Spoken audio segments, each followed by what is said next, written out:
ओम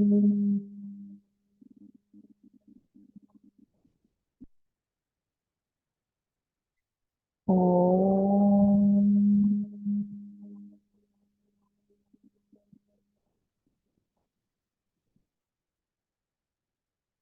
ओम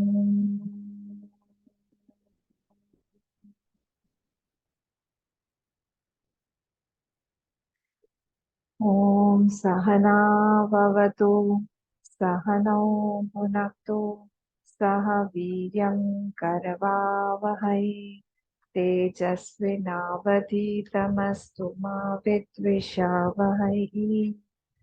ओम शांति शांति शांति। वक्रतुंड महाकाय सूर्यकोटि समप्रभ निर्विघ्नं कुरु मे देव सर्वकार्येषु सर्वदा। सरस्वती नमस्तुभ्यं वरदे कामरूपिणि विद्यारम्भं करिष्यामि सिद्धिर्भवतु मे सदा।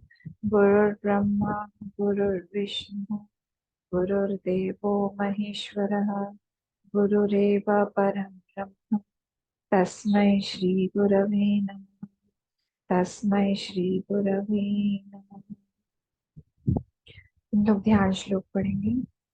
ओम पार्थाय प्रतिबोधितां भगवता नारायणेन स्वयं व्यासेन ग्रथितां पुराणमुनिना मध्ये महाभारतम् अद्वैतामृतवर्षिणी भगवती अष्टादशाध्यायिनी अम्ब त्वामनुसन्दधामि भगवद्गीते भवद्वेषिणी। नमोऽस्तु ते व्यासविशालबुद्धे पुल्लारविन्दायतपत्रनेत्र येन त्वया भारततैलपूर्णः प्रज्वालितो ज्ञानमयः प्रदीपः प्रपन्नपारिजाताय स्तोत्रवैत्रैकपाणिने ज्ञानमुद्राय कृष्णाय गीतामृतदुहे नमः। सर्वोपनिषदो गावः दोग्धा गोपालनन्दनः पार्थो वत्स सुधीर्भोक्ता दुग्धं गीतामृतं महत्। वसुदेव सर्वोपनिषदो गावः दोग्धा गोपालनन्दनः। क्या है मैं प्रपन्न पारिजाताय स्तोत्रवैत्रैकपाणये ज्ञानमुद्राय कृष्णाय गीतामृतदुहे नमः। सर्वोपनिषदो गावः दोग्धा गोपालनन्दनः पार्थो वत्स सुधीर्भोक्ता दुग्धं गीतामृतं महत्। वसुदेवसुतं देवं कंसचाणूरमर्दनं देवकी परमानन्दं कृष्णं वन्दे जगद्गुरुं। कृष्णं वन्दे जगद्गुरुं। चैप्टर 13 पढ़ेंगे हम। 10th और 11th श्लोक। 13 का 10th। ओम श्री परमात्मने नमः। अथ त्रयोदशोऽध्यायः। श्री भगवानुवाच। 10th श्लोक। मयि चानन्ययोगेन भक्तिरव्यभिचारिणी विविक्तदेशसेवित्वम् अरतिर्जनसंसदि। 10th श्लोक मिला। 13 चैप्टर। मयि चानन्ययोगेन भक्तिरव्यभिचारिणी विविक्तदेशसेवित्वम् अरतिर्जनसंसदि अध्यात्मज्ञाननित्यत्वम् तत्त्वज्ञानार्थदर्शनम् एतज्ज्ञानमिति प्रोक्तम् अज्ञानं यदतोऽन्यथा अध्यात्मज्ञाननित्यत्वम् तत्त्वज्ञानार्थदर्शनम् एतज्ज्ञानमिति प्रोक्तम् अज्ञानं यदतोऽन्यथा अज्ञानं यदतोऽन्यथा। कल हम ये वाला श्लोक 10th वाला श्लोक देख रहे थे कि भगवान जो है हम लोगों को कुछ क्वालिटीज बता रहे हैं, कुछ गुण बता रहे हैं। यहाँ पे कुछ ऐसे 20 गुण भगवान ने दिए हुए हैं जिसको भगवान ने ज्ञान ही बोल दिया है। 11वें श्लोक में अभी हम लोगों ने पढ़ा एतज ज्ञानम, एतज ज्ञानम। हाँ, भगवान ने उसको क्या बोला कि वो ज्ञान ही है, दूसरा नहीं है। हाँ, वो क्या है, वो ज्ञान ही है। हम्म। तो यहाँ पे भगवान बोल रहे हैं, क्यों उसको ज्ञान बोल रहे हैं? क्योंकि वो ज्ञान को लाएगा, इसलिए उसी को ज्ञान ही बोल। तो भगवान कह रहे हैं कि ये सारे के सारे जितनी क्वालिटीज है, मैंने उसका नाम रखा है कि वो ज्ञान। और ये हमको ज्ञान की तरफ लेके जाए। ज्ञान की तरफ लेके जाना मतलब क्या?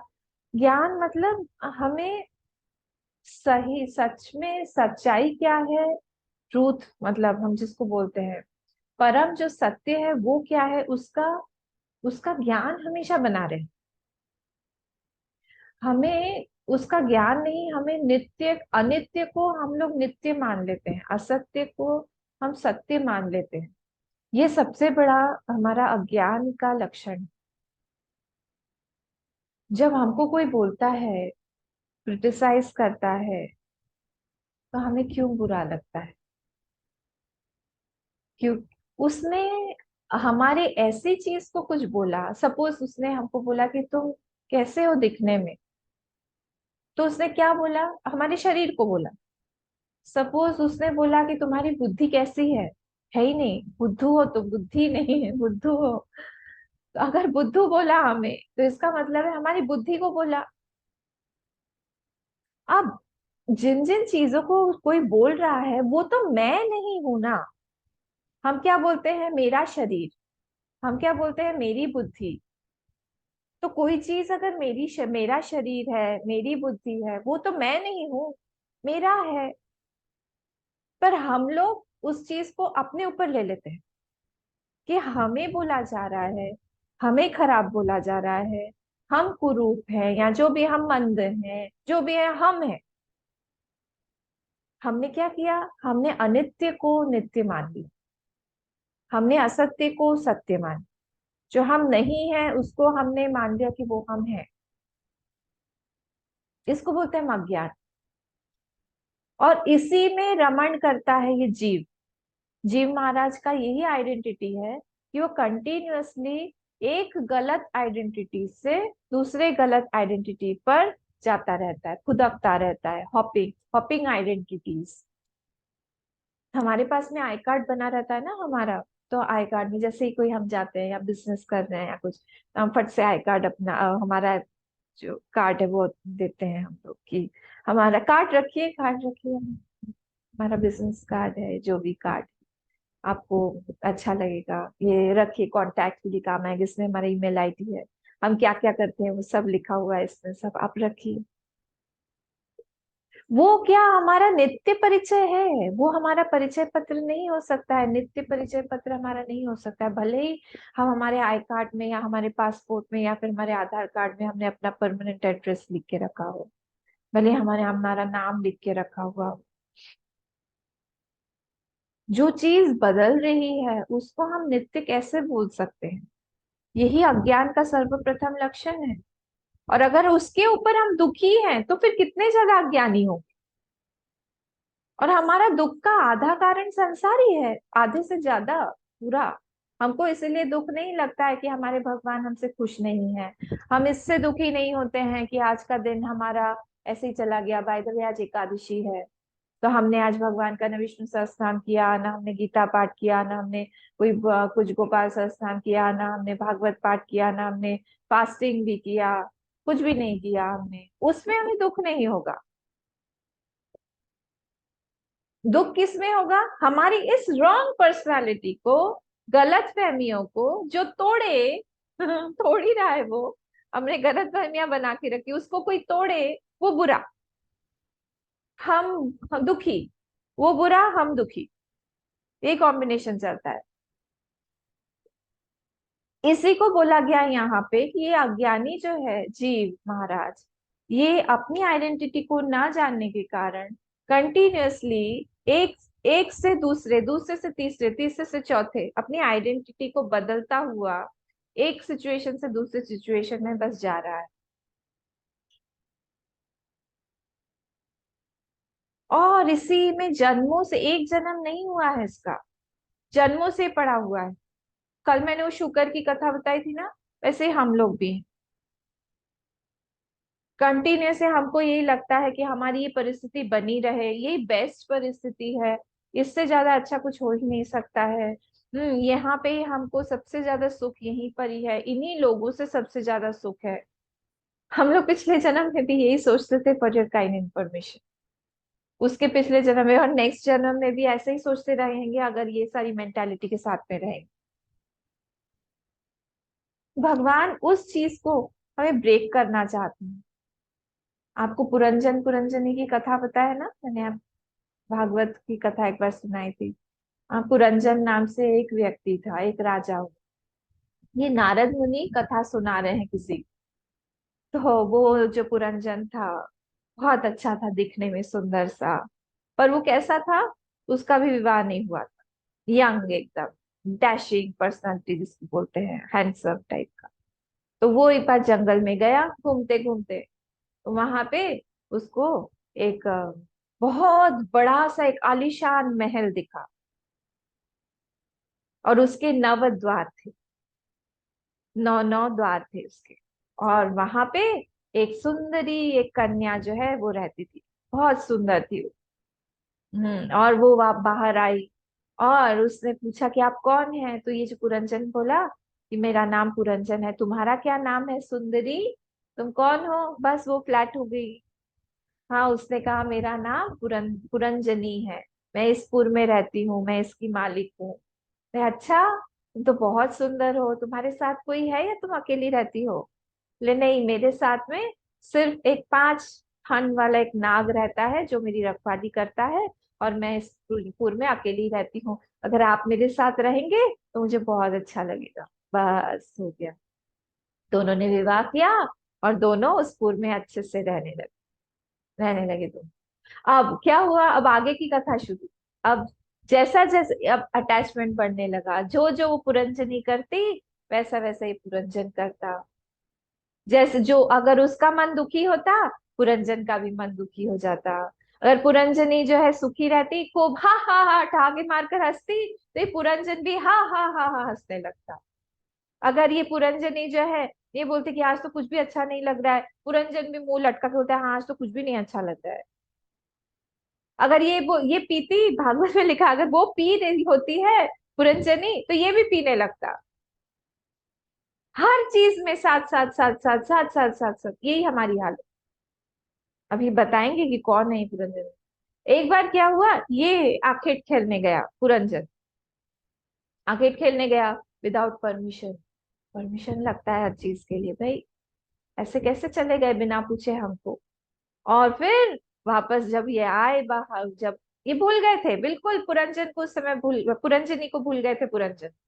और आखिर में बहुत हिरणों को मारा, बहुत दूसरे दूसरे जानवरों को, निरीह पक्षियों, पशु पक्षियों को मारा सब। और खेलने के बाद में वापस आए, जब इनकी हवस वो पूरी हो गई मारने की, तब वापस उनको याद आया, अरे पुरंजनी क्या कर रही होगी। तो वापस आए महल में, तो वो कोप भवन में थी। कोप भवन पहले के जमाने में ये अच्छा होता था। क्या होता था, कोप भवन अलग होता था कि आप जो है ये गड़बड़ औरा जो है पूरे घर में मत फैलाओ, गुस्सा है कई बार पता ही नहीं चलता है कि हमसे कोई नाराज है, पता ही नहीं पड़ता है, और बात नहीं कर रहे हैं और पूरा वो घर का माहौल खराब कर रहे हैं। इससे अच्छा है जैसे ही आप नाराज होगे उस कमरे में चले जाओगे तो आपको समझ में आ जाएगा कि आप कोप भवन में है, मतलब कुछ गड़बड़। कितना अच्छा सिस्टम है। तो ये कोप भवन में थी। ये आए, सबसे पूछा कहाँ है तुम लोग की महारानी, कहाँ है? बोले वो तो कोप भवन में है। ये मनाने गए, पांव पकड़ के मना रहे हैं, क्या दीन अवस्था, पांव पकड़ के उसको माफी मांग रहे हैं, उसके पांव दबा रहे हैं, उसको कुछ खिला रहे हैं पिला रहे हैं। वो बार बार इधर देख रही उधर देख रही कि जाओ तुम बिल्कुल ऐसे ही हो, चले जाओ, अभी याद आ रही है, हाँ उस समय कहाँ थे तुम। सब यही सब बातें हो रही हैं और ये सारा का सारा चलता रहा। आखिरी में पुरंजन बोले, तुम्हारे बिना तो मैं नहीं रह सकता हूँ पुरंजनी, तुम कितनी प्यारी हो, तुम गुस्से में भी कितनी अच्छी लगती हो, तुम्हारा गुस्सा भी कितना अच्छा लगता है। ये सब फिल्मी डायलॉग ही अच्छे लगते हैं, रियल लाइफ में अगर कोई हमारे सामने ऐसा है तो नहीं अच्छा लगेगा। फिर मैं, तुम जब गुस्सा करती हो बहुत ही अच्छी लगती है। ये सब चलता रहा, उसने मनाया। हाँ, फिर से मना के क्या हुआ, फिर ये आपने ही उसी जीवन में वापस चले गए। जैसे जैसे पुरंजनी करती वैसे वैसे पुरंजन पूरा नचा रहे थे। आखिरी में ये प्रश्न उठा। अब फिर इसके आगे भी बहुत सारी स्टोरी है, फिर उनका पुनर्जन्म भी हुआ, ये सारी चीजें। पर यहाँ पे पुरंजन कौन है और पुरंजनी कौन? पुरंजनी जो है, अच्छा सबसे पहले तो वो जो 9 द्वार वाला जो महल है ये क्या है? ये हमारा शरीर, इसमें 9 द्वार है। हाँ सारे आप लोग गिनिए कितने द्वार हैं, यहाँ पे दो, यहाँ पे दो, ये नाक के दो, हाँ और नीचे के दो, सारे के सारे, ये सारे हमारी जो इंद्रियां हैं, ये 9 द्वार वाला ये दे। उसमें 5 फन वाला जो नाग है, ये क्या है?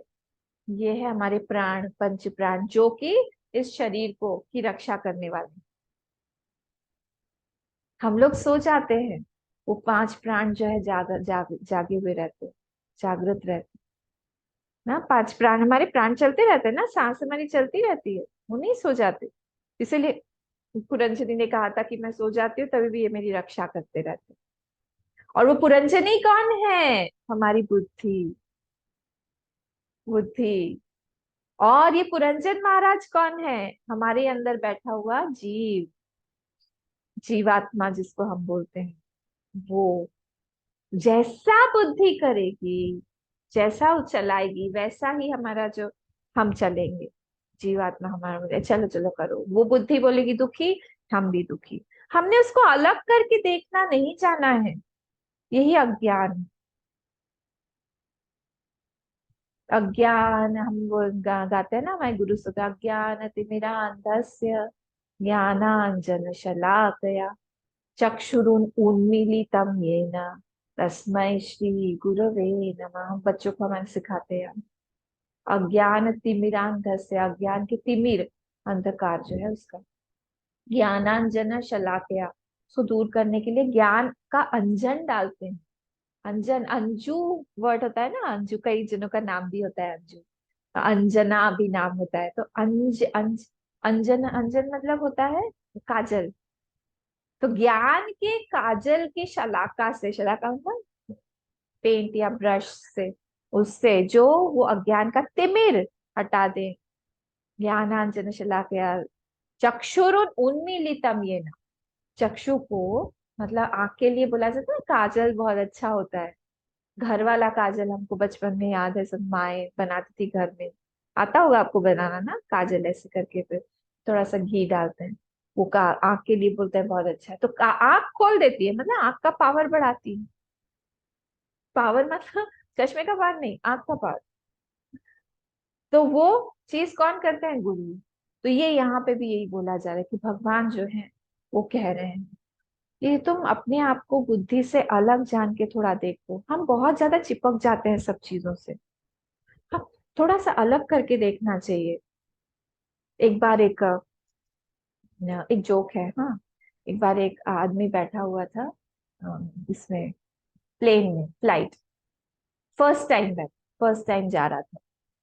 तो वो पड़ोस के आदमी से बोला, देखो देखो हम लोग कैसे कितना ऊपर आ गए हैं, छोटी छोटी कैसे सब लोग कैसे चींटियों की तरह दिखाई दे रहे हैं।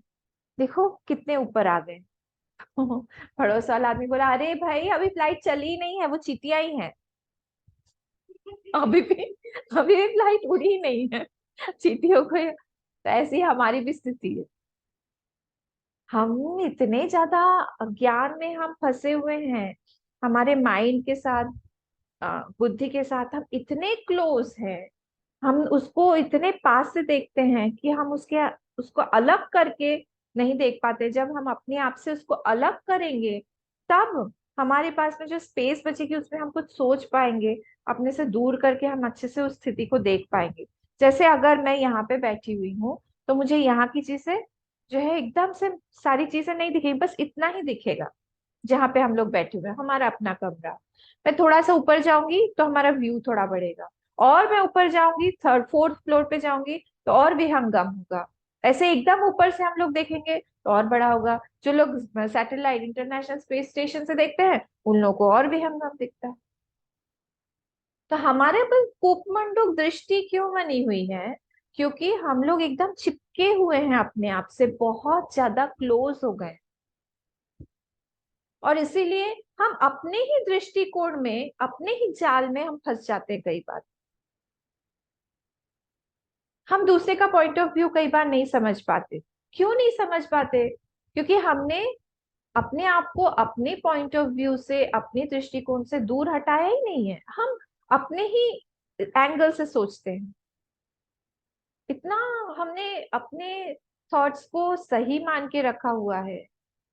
अब जैसे एक प्रिज्म है। ऐसा प्रिज्म है। प्रिज्म के पास, प्रिज्म जानते हैं ना? अब हिंदी में क्या बोलते हैं मुझे नहीं पता। ओ, प्रिज्म होता है जैसे कांच का टुकड़ा है, सपोज ऐसा पिरामिड जैसा। हाँ, कांच का है पिरामिड। तो अब उसके पास में एक लाल फूल रखा हुआ है, जौबा का फूल रखा हुआ है, हाइबिस्कस का फूल रखा हुआ है लाल।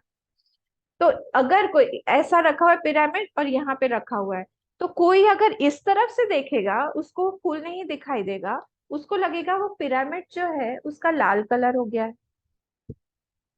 कोई अगर उस तरफ से देखेगा, वो बोलेगा कि नहीं, पिरामिड लाल नहीं है, वो तो फूल लाल है, उसका वहां पे रिफ्लेक्शन पड़ रहा है। दोनों के ही एंगल से अगर दोनों चीजें देखी जाए तो दोनों ही सही है। जो मेच्योर्ड व्यक्ति है, यानी जिसके पास में थोड़ा सा भी ज्ञान है, वो सारे एंगल से, सारे दृष्टिकोणों से उस चीज को देखने की कोशिश करेगा। कि हो सकता है मेरा पॉइंट ऑफ व्यू गलत हो, मैं उसके बारे में सोचूं तो। अपने आप के नोशंस को छोड़ना गीता हमें सिखाती है। हम पकड़े ना रहे अपने अपने पॉइंट ऑफ व्यू को। स्टबर्न बन जाएंगे हम लोग, दूसरों को हम अकोमोडेट नहीं कर पाएंगे, अपने पूजा रूम को हम बढ़ा नहीं पाएंगे। यहाँ पे हमारी पूजा सिर्फ एक मूर्ति में सीमित नहीं होनी चाहिए। हम उस पूजा रूम के घेरे से कितना बाहर आ पाते हैं, कि हम उस मूर्ति को में जिनकी पूजा करते हैं, क्या हम बाहर में भी, उस घेराव में भी क्या हम पूजा कर सकते हैं? हर एक व्यक्ति जो हमारे घेरे में आता है, क्या हम हमारे उस भगवान को उनमें देख सकते हैं?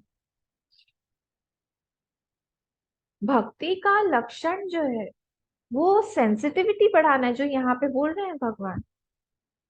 यहाँ पे बोला उन्होंने, मई चानन्य योगेन, 10th वाले श्लोक पे आते हैं।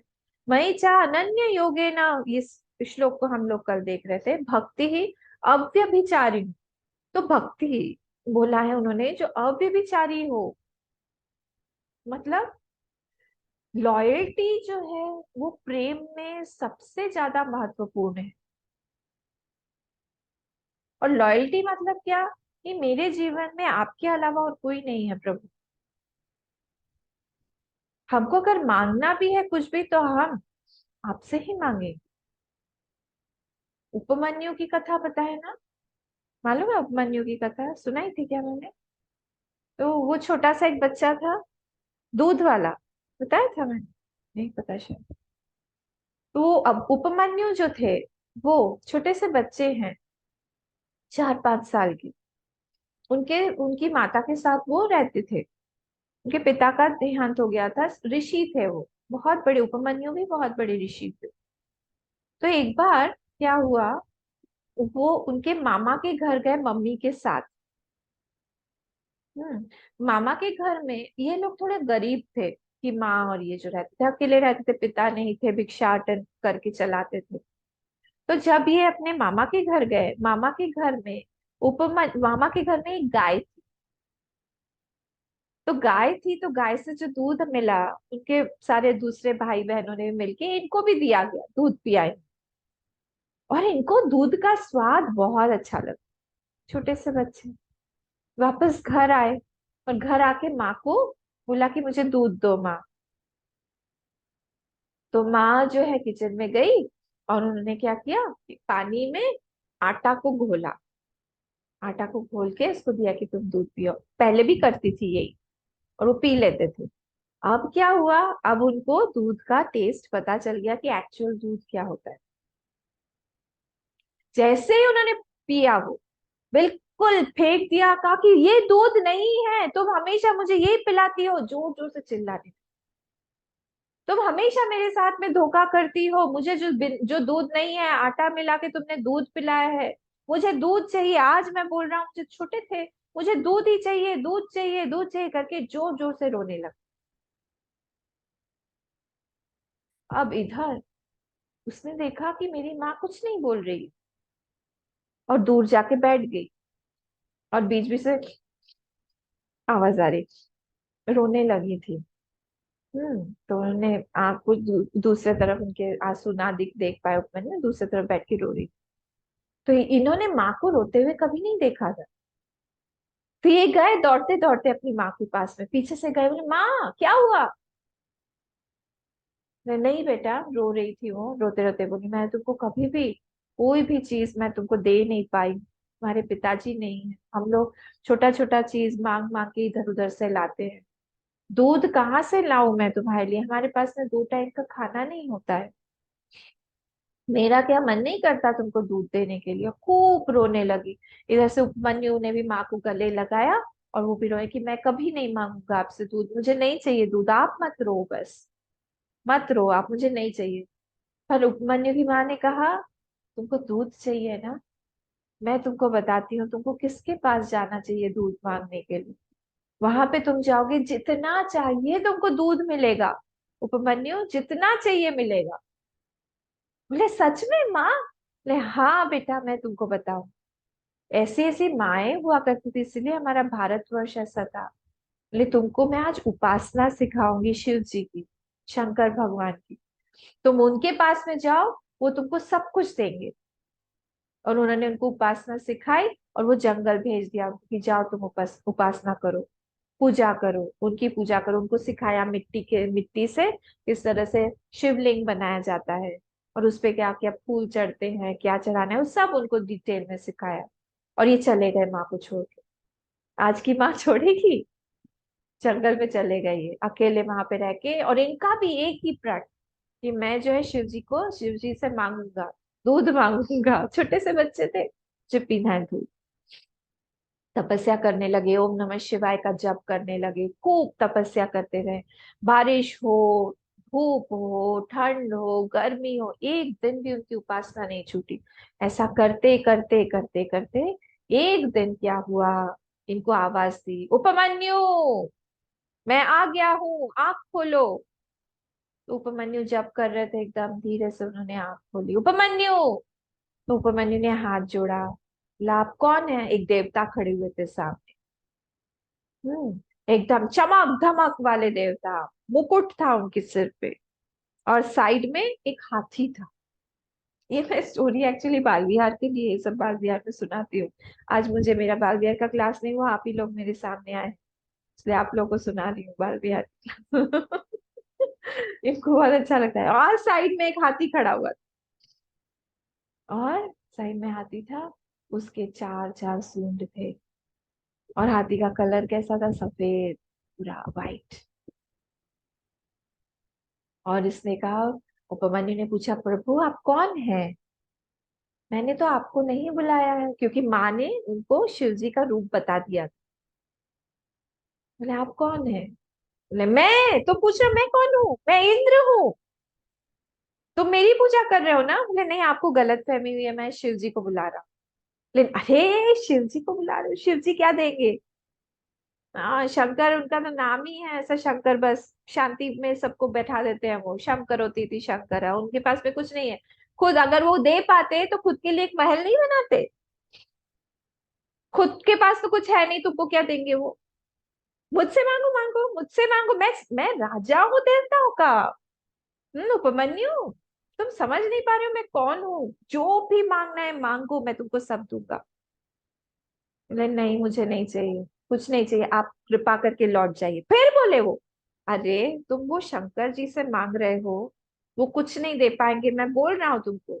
भस्म लगा के रहते हैं, जटा पहनी हुई है ना, उनके पास ठीक ठाक कपड़े हैं, दिखने में भी ऐसे हैं, गले में सांप रहता है, तुम डर जाओगे सामने आएंगे तो। और उस समय उनका चेहरा धीरे धीरे, उनको गुस्सा आ रहा था, वो छोटे से बच्चे, गुस्सा आ रहा था, गुस्सा आ रहा था, गुस्सा बोले अब भी चले जाओ यहाँ से, मैं बोल रहा हूँ तुमको, अब भी चले जाओ। अगर तुम नहीं गए, ये जो जिससे पूजा कर रहे थे वो वही भस्म उठाया, ने भस्म उठा के, ये इसी से मैं तुमको भस्म कर दूंगा। इसमें इतनी शक्ति है कि सामने अगर मैंने श्राप दे दिया, तुम भस्म हो जाओ, जल्दी से यहाँ से चले जाओ। और उस समय उन्होंने एक श्लोक बोला, वो श्लोक बहुत सुंदर है, अपि कीट पतंगो वा, अपि कीट पतंगो वा शंकर आज्ञया भवेद की, अपि कीट पतंगो वा भवेद शंकर आज्ञया। अगर मुझे कीट पतंग बनाए भगवान शिव जी, तो वो भी मैं बन जाऊंगा, पर आपका दिया हुआ, मैं मुझे स्वर्ग भी मुझे आपका नहीं चाहिए। मुझे अभी पूरा सेकंड लाइन याद है, अपि कीट पतंगो वा भवे शंकर आज्ञया।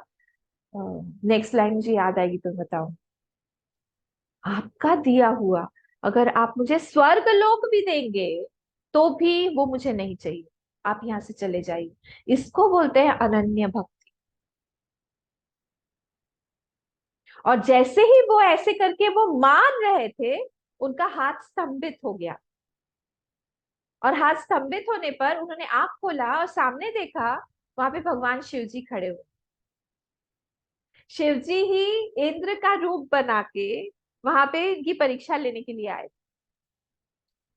ने कहा बेटा, तुम्हारा प्रेम मेरे ऊपर देख के, तुम्हारी अनन्य भक्ति मेरे ऊपर देख के मैं इतना प्रसन्न हूँ। मुझे पता है तुमको क्या चाहिए, तुमको दूध चाहिए, मैं तुमको दूध का क्षीर सागर दूंगा। तुम जाओ वहां पे, जितना चाहिए दूध पियो। पर सिर्फ उतना ही नहीं, तुमको मैं ज्ञान दूंगा, वो ज्ञान जो मोघ है, वो ज्ञान जिससे तुम्हारा जन्म पुनर्जन्म नहीं होगा, तुम इस चक्र से बच जाओगे, संसार के दुखों से बच जाओगे, वो ज्ञान दूंगा। और माँ है तुम्हारी पार्वती माँ, पार्वती माँ भी आ गई साथ, के दर्शन हुए। और बहुत बड़े ऋषि मुनि हुए, उपमन्यु के पास में भगवान श्री कृष्ण भी आशीर्वाद लेने के लिए गए थे। तो ये चीज अनन्य भक्ति जब हमारे अंदर आती है, तब वो भगवान को ऐसा पिघलाती है कि हमारी इच्छा एक्चुअली बहुत छोटी लगती है उसके साथ। क्योंकि हम क्या मांगेंगे, हम लोग ठीक ठाक मांग भी नहीं सकते हैं, हमको पता ही नहीं है कि क्या मांगना चाहिए। कोई मल्टी मिलियनेयर है, उसके पास में हम जाके बोलेंगे कि 100 रुपया दे दो, ऐसा है। भगवान सामने आएंगे तो हमें क्या ठीक ठाक मांगना चाहिए ये भी हमें नहीं पता। इसलिए वो मांगने की भी स्थिति भगवान के सामने आए तो भगवान से यही बोलना चाहिए कि प्रभु, आपको जो ठीक लगता है हमारे लिए सबसे उत्तम है, वही चीज दीजिए। और भक्त को कभी भी कोई वस्तु प्राप्त करके आनंद नहीं आता है। हमको अगर ऐसा लगे कि सुदामा को सुदामा नगर जब प्राप्त हुआ उसके बाद में आनंद आया, तो ये बात गलत। सुदामा नगर होता है ना, हर एक शहर में एक सुदामा नगर तो होता ही है। गुवाहाटी में है? नहीं है क्या? उधर हर एक जगह पे सुदामा नगर होता ही है। हमारे इंदौर में तो है। तो वो जब उनको सब चीजें प्राप्त हो गई, उसके बाद नहीं था, उस समय भगवान के जो दर्शन किए उन्होंने, अपने आप को जो भूल गए उस समय, उनको देख के जो उनको आनंद आया, जो प्यार उनको दिया भगवान ने, उसी में वो मत मस्त हो गए। उनको लगा भगवान कितना प्रेम दे सकते हैं। जो भगवान के नेचर को जानता है वो उनको छोड़ के दूसरी कोई चीज ही नहीं मांगेगा। पर हम उनके नेचर को जानते ही नहीं, उनके स्वभाव को जानते ही नहीं। इसलिए जब हम भगवान के स्वरूप को जान, कथाएं, पुराण, भागवत, रामायण, ये सब इसीलिए है कि हम भगवान के स्वरूप को जाने, भगवान के नेचर, स्वभाव को जाने। एक होता है स्वरूप, एक होता है स्वभाव। तो हमारा मन जब भावना प्रधान है, हमारा उनके स्वभाव से ज्यादा अट्रैक्टेड होता है कि उनका स्वभाव कैसा है। किसी के से भी जब हम लोग बातचीत करते हैं, जब हमको हमको प्रेम चाहिए, एक प्रेमी जब हमको मिल जाता है सामने, तो हमारा, हम उससे अट्रैक्टेड हो जाते हैं, उसके स्वभाव से अट्रैक्टेड होते हैं, उसके हमारे सेंसिटिविटी से अट्रैक्टेड होते हैं। उसके पास कितना पैसा है उससे नहीं अट्रैक्टेड होते। अगर कोई भक्त है तो, मतलब अगर कोई प्रेमी है तो, कितना भी बैंक बैलेंस है उसका, हमको क्या। पर उसके अंदर अगर हमारे लिए थोड़ी सी सहानुभूति है, हमारे लिए प्रेम है, हमारे साथ में वो समय बिताना चाहता है, हमारे साथ हमारी बातों को सुनेगा, हमारी प्रॉब्लम्स वो शेयर करेगा, हम यही चाहते हैं ना। हम जब भाव भाव प्रधान हैं, तो हमारी सारी भावनाओं को हमको भगवान की तरफ जोड़ते रहना चाहिए। भगवान आप लीजिए, देखिए, हम एक जगह पे जाके कहीं ना कहीं बहुत वीक भी बन जाते हैं और कहीं ना कहीं बहुत स्ट्रांग भी बन जाते हैं। वो हमारे पास में एक भगवान ने इंस्ट्रूमेंट देके रखा है जिसको हम बोलते हैं भावना, इमोशंस। वो अगर इमोशन हम लोगों ने यहाँ पे संसार में जोड़े, तो हम लोग बहुत वीक बन जाएंगे, क्योंकि उसका मान रखने वाला कोई नहीं।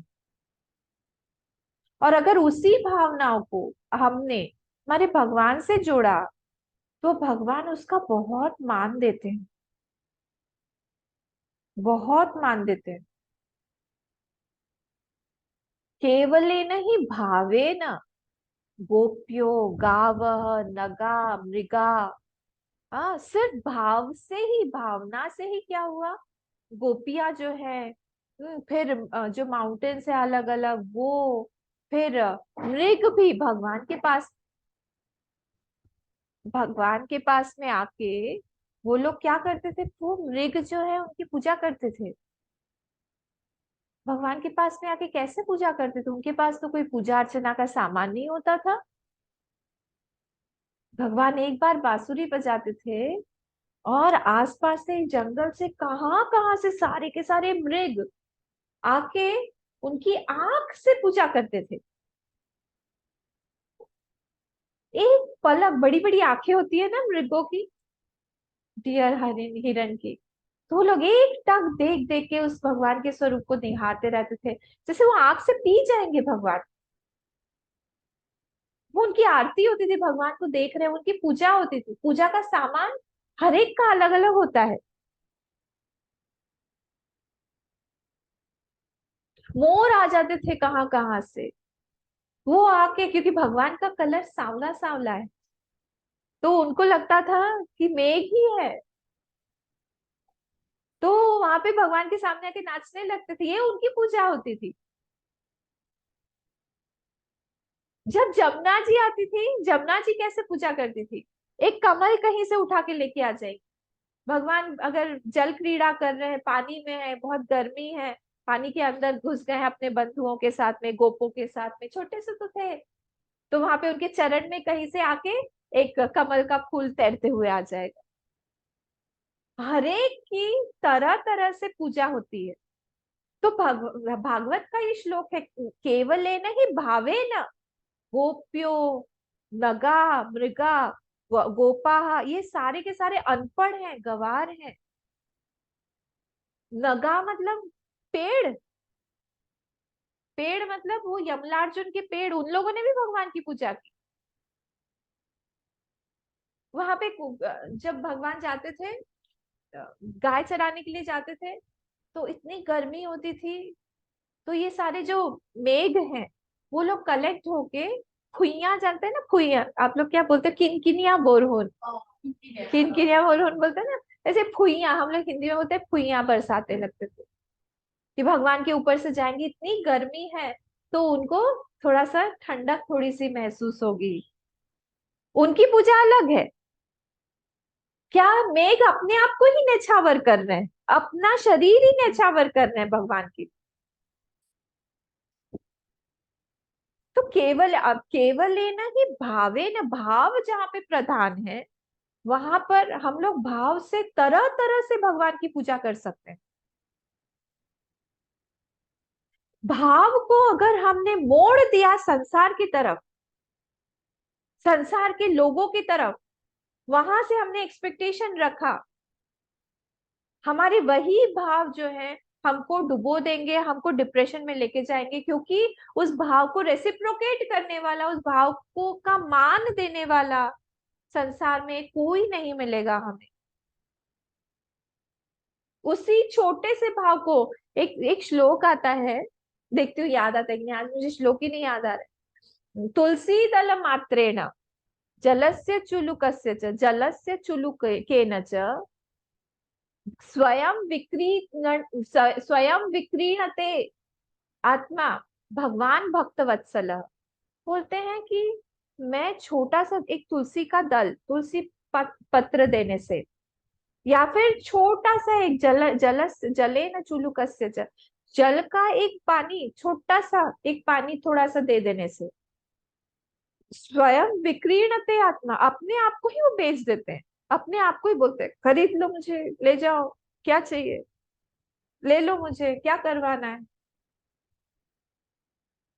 ऐसे है वो भगवान। भगवान भक्त वत्सल है, वो भक्तों के वत्सल है। और इतने प्यारे भगवान होते हुए, जिन्होंने हमको इतनी प्यारी गीता दी हुई है, इनको छोड़ के हम, एक्सपेक्टेशन लेवल देखिए हमारा, हम जाके संसार के किसी एक व्यक्ति में फंसे हुए हैं, एक फैमिली में फंसे हुए हैं। फंसने का मतलब रहना नहीं, मैं भी बोल रही हूँ छोड़ने, फंसे हुए मतलब हमारी एक्सपेक्टेशन है वहां से कि वो हमारे, वो पुरंजनी की स्टोरी जो अभी मैंने बोली, हमारी एक्सपेक्टेशन है कि जैसा मैं चाहूं वैसा ही हो। क्यों हो? भगवान और नहीं चाहेंगे कि हो, क्योंकि उनको खींचना है अपने तरफ। अगर हमारे जीवन में कहीं पे भी, अगर हम बोले अराजकता आ रही है, अशांति आ रही है, भगवान का हाथ देखिए, भगवान खींच रहे हैं कहीं ना कहीं से हमको। वो बोल रहे हैं तुमको संसार में नहीं मिल रहा है तो मैं दूंगा, मेरी तरफ देख के आओ, मैं तो इंतजार कर रहा हूँ। विठल भगवान, पांडुरंग भगवान जो है, हमारे महाराष्ट्र वाले पांडुरंग भगवान, ऐसे कमर पे हाथ रख के खड़े।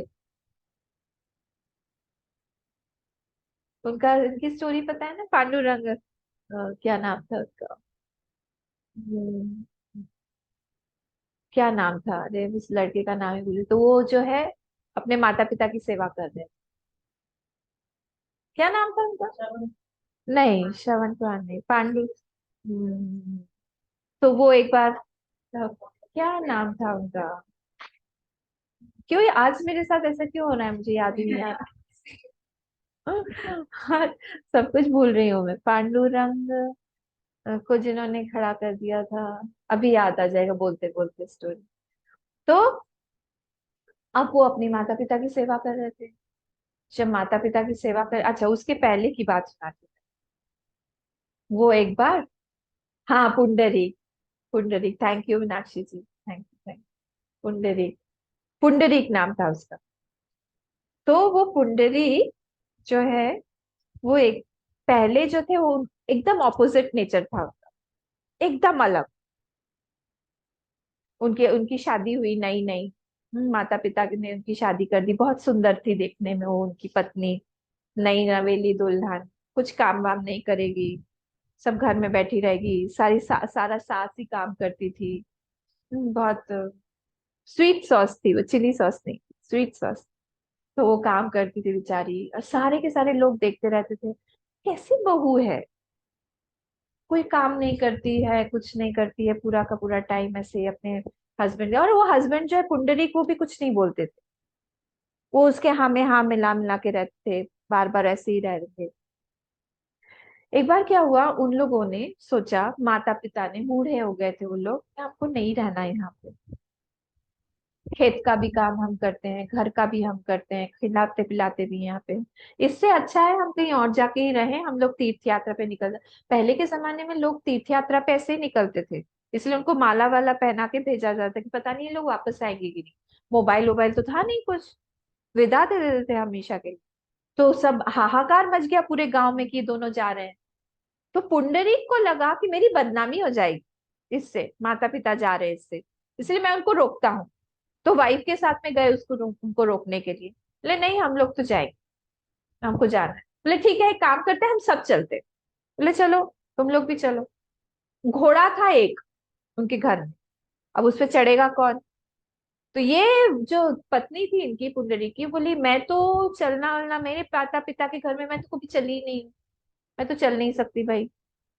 हाँ, तो मैं ही घोड़े पे बैठूंगी, मैं तो काम भी नहीं कर सकती, कुछ नहीं, मैं तो थक जाऊंगी, मैं रास्ते में ही मर जाऊं। बोले ठीक है, माता पिता ने बोला कि ठीक है भाई इसी को बिठाओ, फालतू में फिर लोग बोलेंगे। करते करते करते करते सब रास्ते में भी लोग बोल रहे थे, जवान लड़की है इस तरह से चल रही है। हाँ, उसको कोई फर्क नहीं पड़ रहा था। ये लोग जाके एक मुनि के आश्रम में रुके। मीनाक्षी जी आप वो मुनि वाला भी नाम ढूंढ के बताइए। वो मुनि के नाम, कुछ बनारस के पहले शायद ऐसा, वहां पे उनका आश्रम था रात, वो वहां पे रुके। तो उन्होंने पूछा कि हम क्या वहां पे रुक सकते हैं, रात में रुक सकते हैं? तो उन्होंने कहा हाँ रुकिए आप लोग, रुकिए। तो वहां पे रुक के उन्होंने कहा, हाँ Kukkut Swami, thank you. Neha, thank you. तो कुक्कुट स्वामी जी के आश्रम में ये लोग रुके। अब वहां पे रुके रात भर। क्या हुआ, सुबह सुबह के टाइम था, ब्रह्म मुहूर्त, थोड़ा थोड़ा थोड़ा थोड़ा ऐसा अंधेरा जा रहा था, लाइट आ रही। उतने में उन्होंने आवाज कुछ सुनी, इसने पुंडरी। तो उन्होंने दरवाजा, थोड़ा खिड़की में से पर्दा हटा के देखा, वहां पे थोड़ी सी कुरूप सी स्त्रियां, तीन काली काली स्त्रियां, वो एंटर हुई, अंदर आश्रम में आई। और आश्रम में आने के बाद में सारा साफ सफाई कर रही है। हाँ, कोई कोई एक उसमें से स्त्री तो अपने बाल से ही झाड़ू लगा रही थी, पूरा आश्रम साफ कर रही थी। एक जन किचन में घुस गई, एक जन गौशाला में चली गई, सारा का सारा साफ वाफ कर रही, कर करके जैसे ही वो, जब वो निकल रही थी, उन्होंने देखा ये तीनों की तीनों स्त्रियां एकदम सुंदर रूप में देवियां बन गई। उनको लगा ये क्या हो रहा है, कौन है ये। और नेचुरली आश्रम में कोई स्त्रियां आए ऐसे टाइम पे, तब और भी लगता है कि क्या है भाई। सबसे पहले तो हमारा इस रोप पे ही जाता है कि ये कपड़ा पहन के यहाँ पे क्या गड़बड़ कर रहे हैं। ये एक रात और रुक गए कुछ बहाना करके, और अगले दिन फिर से इंतजार कर रहे थे कि सुबह सुबह वो लोग आएंगे। वो आई, वैसे ही कुरूप बन के ही आई, और वैसे ही सारा काम करने लगी। पूरा आश्रम को उन्होंने ठीक ठाक किया, सब सुंदर बनाया। अब जब जाने लगी फिर से सुंदर हो गई। जैसे वो जाने लगी पीछे से आए पुंडरी, बोले देवियों रुकिए, आप कौन है। तो इन लोग थोड़ा सा एस्टोनिश, आश्चर्यचकित हो गए कि अरे हम लोग तो पकड़े गए, ऐसा एक लुक आ गया उनसे। बोले हम क्यों पूछ रहे हो। बोले नहीं, हम मैंने सब कुछ देखा आपने जो जो किया यहाँ पे, आप लोग पहले इस तरह से आए थे मलिन होके, फिर इतने इतने अच्छे रूप से ऐसे जा रहे हैं, आप लोग कौन है बताइए। तो बोले मैं गंगा हूँ, ये जमुना है और ये सरस्वती है। मैंने बताया था ना ये स्टोरी, हाँ। तो ये हम तीनों हैं, और हम तीनों जो है, लोगों के पाप धोते धोते हम लोग काले पड़ जाते हैं। सब लोग आके हमारे अंदर डुबकी लगाते हैं, तो हम लोग की ऐसी अवस्था हो जाती है। हाँ, तो ऐसी अवस्था हो जाती है। हम लोग अपने पापों को धोने के लिए कुक्कुट स्वामी जी के आश्रम में आके हम लोग यहाँ पे सेवा करते हैं और फिर से हम निर्मल बन जाते हैं। तो अच्छा, ऐसा है? बोले हाँ। और वो तुम जैसे पापियों को हमारा तो दर्शन ही नहीं होना चाहिए था। बोले मैंने क्या किया? बोले अच्छा, तुमने क्या किया पूछ रहे हो? अपने माँ बाप माता पिता को इतना परेशान करते हो, यहाँ पर आए हो, तुम्हारा इंटेंशन यहाँ पर भी आने का गलत है। तुम क्या समझते हो हम तुमको नहीं जानते हैं? तुम्हारे जैसे पापी को तो बहुत बड़ा नरक मिलना चाहिए, कभी तुम सुखी नहीं रहोगे। एक पत्नी के पीछे पागल हो तुम, अपने माता पिता को दुख दे रहे हो। खूब सुनाया उन लोग और चले गए वहां से, अंतर्धान हो गए। वो भगवान की कुछ कृपा रही होगी उस पे, कुछ पुण्य फल कभी कभी जागृत हो जाता है। तो ये सुबह थे, इनको ग्लानि, क्यों किसी ने और नहीं सुना था, सब लोग सो रहे थे, यही अकेले थे जिनको मिले। तो जब सुबह उठे, कुक्कुट स्वामी के पास में गए, प्रणाम किया उन्होंने, और उन्होंने उनको भी सारी बात बताई कि मुझे पता चल गया है ऐसा ऐसा, और उन लोगों ने, देवियों ने आपके बारे में बताया है। अब आप मुझे बताइए कि आपको ये पावर कहाँ से मिला कि आप देवियों के भी पाप धो देते हैं? देवियां जो है, नदियां जो है, वो हमारे धोती हैं, पर आप उनके धोते हैं, ये कैसे हुआ? तब उन्होंने बताया, मैंने अपनी माता पिता की सेवा की, खूब मैंने उनकी सेवा किया है, दिन रात सेवा किया है, और उसी से मुझे ये पुण्य फल मिला, ये शक्ति मिली कि ये लोग आते हैं यहाँ। उनका पूरा ट्रांसफॉर्मेशन हो गया, पर्सनालिटी चेंज हो गई। फिर अब जब घर जाने लगे, अब वो अब माता पिता के पीछे पड़ गए, दर्शन वर्शन सब करवाया, जगह जगह पे गए, और फिर पीछे पड़ गए, चलो अब घर वापस चलो चलो चलो। अब घर वापस लेके आए, घर लाके अब तो कहीं उनका दूसरा ध्यान ही नहीं जाता। सुबह से शाम तक बस माता पिता की सेवा, माता पिता की सेवा, माता पिता की सेवा, बस एक ही काम, उनको खिलाना है पिलाना है। बूढ़े हो गए थे वो दोनों, यही करते रहते थे, करते रहते थे। फिर एक समय में क्या हुआ, वो उनकी पूजा, मतलब फिर वाइफ भी जो है वो भी शायद चली गई ना, क्या हुआ मुझे नहीं पता, वो तो थी ऐसी टाइप की थोड़ी सी। एक दिन सेवा कर रहे थे ऐसे ही, उस समय किसी ने दरवाजे पे खटखटाया, नॉक नॉक नॉक नॉक। तो इन्होंने कहा कौन है? तो वहां से आवाज आई, विट्ठल। भगवान आए थे। विट्ठल नहीं, उन्होंने कहा पांडुरंग, विट्ठल नहीं बोला, विट्ठल उनका बाद में नाम पड़ा, तो उन्होंने कहा पांडुरंग। बोले प्रभु, मैं अभी, चिल्ला के बोला, आप आ जाओ अंदर, मैं अभी नहीं आ सकता। बोले क्यों? बोले क्योंकि मैं अपने माता पिता की सेवा कर रहा हूँ। उन्होंने मन में सोचा कि मैं सेवा कर रहा हूँ इसीलिए वो आए हैं, तो सेवा से प्रसन्न होके आए हैं। मैं, अगर मेरी पूजा, मेरी अर्चना यही है, इसको मैं छोड़ दूंगा तो चले जाएंगे, मैं उसको पहले पकड़ के रखूं। बोले अभी मेरे पिताजी माताजी खाना खा रहे हैं, उनको खिलाने के बाद में फिर मैं उनको दूध पिलाऊंगा, फिर मैं उनको सुलाऊंगा, सुलाने के बाद में फिर मैं आऊंगा आपसे, तब तक आप वहीं पे खड़े रहिए, रुकेंगे? ले हाँ रुक रहा हूँ। लो, उन्होंने अंदर से एक ईंट, ईटा, ईंट का टुकड़ा, ईंट ऐसे फेंक दिया, ले आप इस पे विराजिए तब तक। तो इसलिए विट, विट बोलते हैं मराठी में ईंट को। तो ले उस पे जो स्थित है ठल, विठल। और वो वहां पे ऐसे करके कमर पे हाथ रख के खड़े हो गए, इंतजार कर रहे थे कि इसकी सेवा कब पूरी होगी और ये कब मेरे पास में आएगा। ये पांडुरंग भगवान है। तो वो भगवान जो है, वो बाद में फिर वो आए, प्रणाम किया उन्होंने। उन्होंने कहा मांगो, क्या मांगते हो विठ्ठल, पुंडरीक। तो पुंडरीक ने कहा कि आप जिस तरह से ऐसे खड़े होके मेरा इंतजार कर रहे थे ना, वैसे ही आप यहाँ पे हमेशा खड़े रहिए और भक्तों का इंतजार करिए। जब भी भक्त आएगा आपके पास में, उसकी सारी इच्छाओं को पूर्ण पूर्ण करिए। बहुत पावरफुल भगवान है। अगर कभी भी आप लोग महाराष्ट्र जाए तो पांडुरंग भगवान के दर्शन जरूर करिएगा, महाराष्ट्र में। हाँ, अच्छा।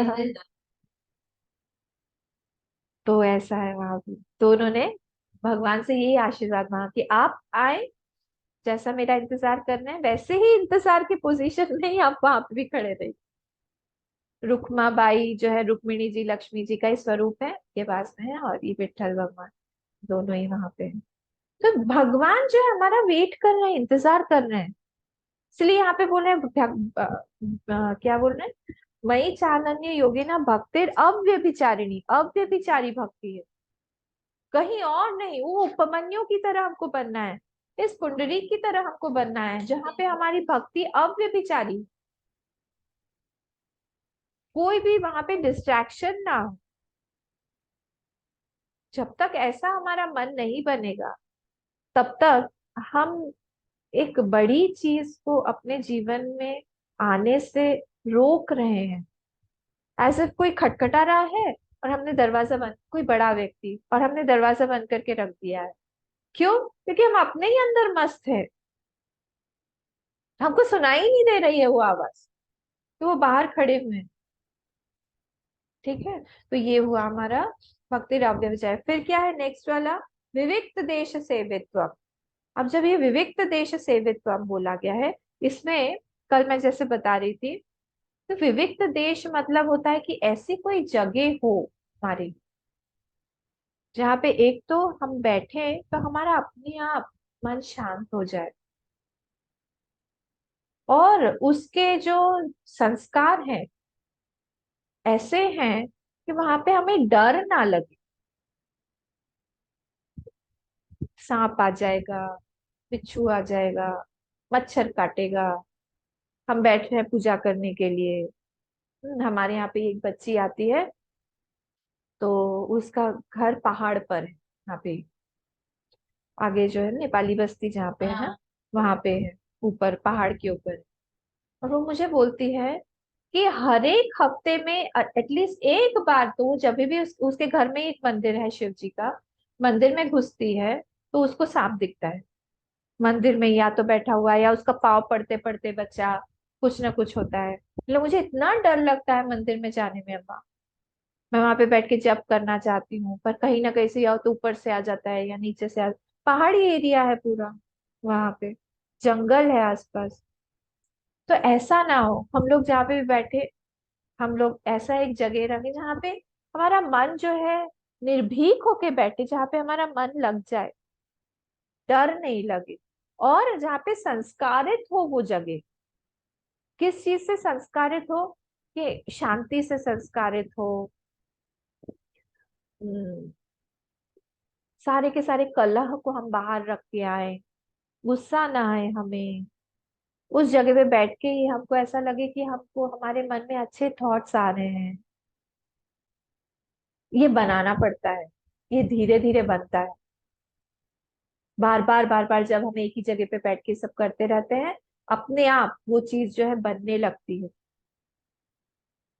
मैं कल बता रही थी ना, अपना एक आसन होना चाहिए, अपना पूजा का स्थान होना चाहिए, अपनी जपमाला होनी चाहिए, हमारे भगवान अलग से होने चाहिए, जिनका जिनका जिनको मैं पजेस करती हूँ।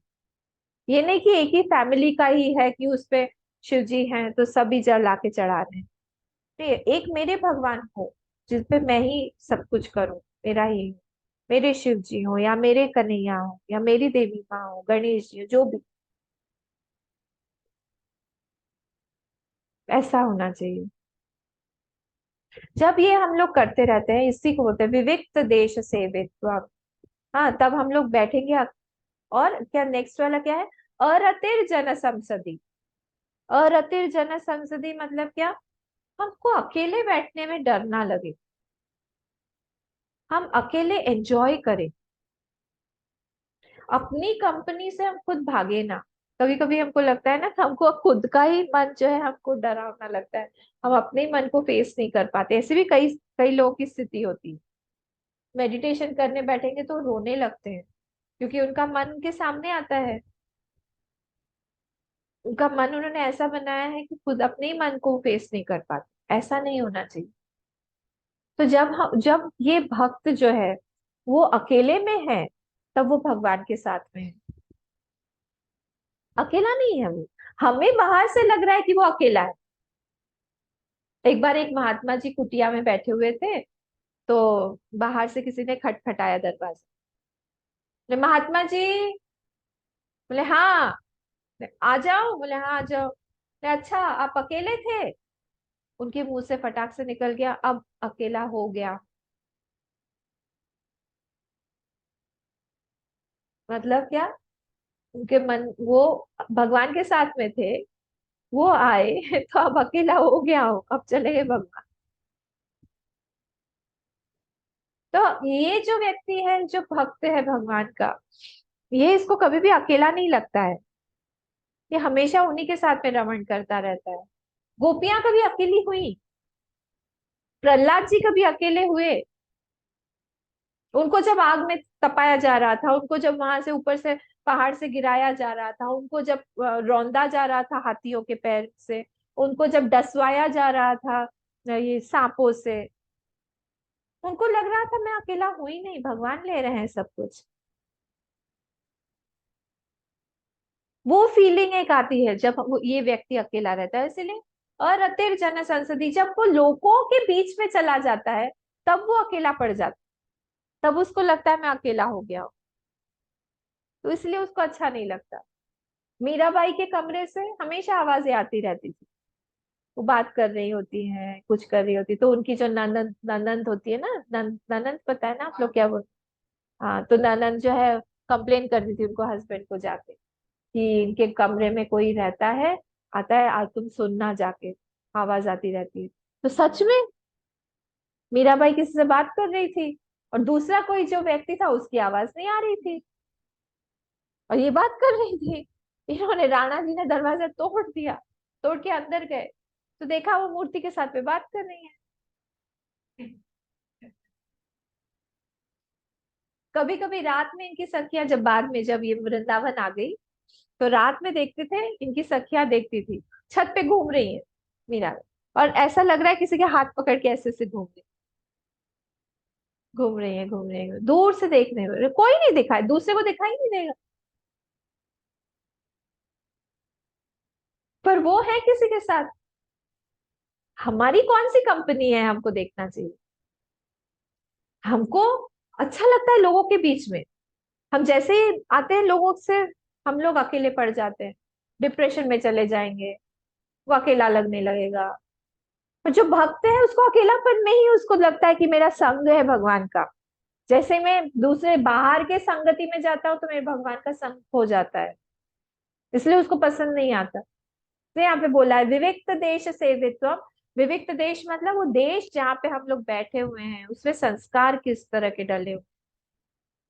हम लोग एक बार सारे चिक्स जो है मिलके, मैं बचपन की इंदौर की बात बता रही हूँ, तब हम लोग जो है छोटे ही थे बहुत, तो स्वामी जी के साथ मिलके ओमकारेश्वर नाम की वहां जगह है, वहां पे हम लोग पिकनिक मनाने गए थे, पता है ना।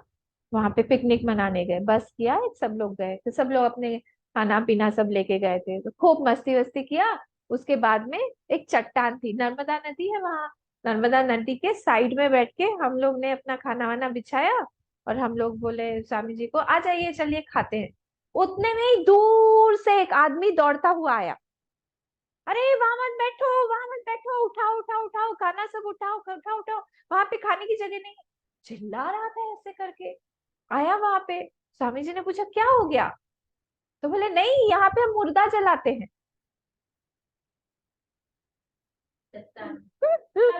नर्मदा का। अब इसके बाद कौन खाना खाएगा? स्वामी जी बोले ये सारा खाना नर्मदा जी में डाल दो।